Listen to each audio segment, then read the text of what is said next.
Hey everybody, it's Jason Blaha here, and today I want to chat with you guys a little bit about why I really do like concurrent periodization, and it's something that I promoted, something I will do again coming up here in the near future. It's something I usually run for a minimum of a few months every single year. And again, I've done it for relatively long periods of time. Early on when I first started YouTube, actually it was the training style I was using early on in my YouTube training. And I think that comes as a surprise to a lot of people who have been watching long term, who've been only been watching a few years. They don't realize this is actually my most traditional method of training, right? It's what I do even more so than full body personally. And it is what I usually use to rebuild my strength base at any given point. I'm a big fan of it. However, what needs to be pointed out is that it really isn't suitable for novices. And I think a perfect example we see, I mean, you look at a lot of the people out there who, let's say they ran Alpha Destiny's 2 day a week naturally enhanced, which is a 2 day concurrent periodization. Not only does it not make sense to do concurrent twice a week, I don't get it, other than for an in-season athlete, like a field athlete, I might recommend something like that then. But for novice lifters, it's inappropriate. And you look at how small and weak most of the guys who've been running that program still are, it becomes very apparent that that's not working for them. And the reason I say that is that what you're looking at with concurrent periodization is usually people who are trying to maximize total weekly workload and use different training stimulus to feed into the next. What you're doing with it is taking what you would do with linear periodization, and instead of each individual block feeding into each block, you're feeding into each workout. In other words, your heavier days feed into your lighter days, and your lighter days increase hypertrophy to make you stronger on the heavier days. So you get back and forth in exchange of slightly improved neural efficiency with more hypertrophy, and they feed each other throughout the week and allow you to maximize total workload and maximize these training responses. Well, for anyone who's familiar with novice lifters, you guys see the problem here. Novice lifters don't need this strategy to feed into the next. In other words, this is for people who are now desperate for gains. In other words, you've milked out those noob gains. You've milked them out. You've gained your first 15, 20 pounds of muscle, right? Once you've done that, gaining more size and gaining more strength really becomes a difficult and slow process.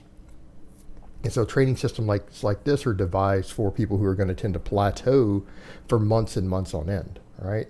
That's part of the problem you run into with it. It's for more advanced lifters. Well, the novice lifter, do you know what feeds into their next workout? The workout before it. In other words, most novice lifters need some sort of linear progression. Most novice lifters can most of the time add a little bit of weight for the same reps and sets every single time that they train on most of their lifts. And if they fail to, they do weight resets. Now, a lot of people would say, well, how do weight resets work? They force you to dial in recovery and form again. That's all it comes down to. The only reason a novice isn't going to make gains session to session is because either they didn't recover from it, meaning they exceeded maybe their maximum recoverable volume, or their peripheral nervous system hasn't recovered, or they detrained. They waited too long. So your balancing act there is to go ahead and reduce weight. So let's say a novice on their squat has stalled at 225, and then we reduce it 10%. All right, you take 20 pounds off, you go down to 205, and then all of a sudden they're able to make gains again and push past. They add 5 pounds each workout, and they push past. Why? Because they're still working at pretty much limit sets, enough so that they're stimulating new adaptation. In other words, training at 90% produces just as much muscle growth as training at 100% does. I mean, we've had countless studies over the years that have noted this. All coaches note this. We don't have people train higher than 90% of their true competition max, even when doing singles usually in the gym. Why? Just impedes recovery. So it's the same thing with these novices. Let's say that you have them doing a 5x5 squat. What happens? If they're pushing failure, absolute limit sets on the fifth set, that's going to impede recovery. Right? They're pushing beyond what they can probably handle. If we just reduce the weight from the 225, which they're failing on the last set, down to 205, they're able to complete all the reps and sets. They're getting within 4 reps of failure on the last rep each time, right? So their 5 rep sets turn into 4 adaptative reps. We're doing enough workload and volume for them that they are going to get some adaptation, and it's going to be easier to recover from than them pushing all out failure on the last set. So then they start making gains again. And then we go back to putting progressive overload on and having them add 2.5 or 5 pounds every time they walk in the gym again. And it works really well for the novice lifters. And the point I make is that things like concurrent periodization for most people shouldn't be necessary. And if you're capable of using the other method to make gains, and you should be, unless you're not sleeping enough, not eating enough. And I understand if a novice goes on a cut, it's going to be a little bit different. If a novice is cutting, they're losing body weight, yeah, that all that goes out the window. But they just need to reel in their progression.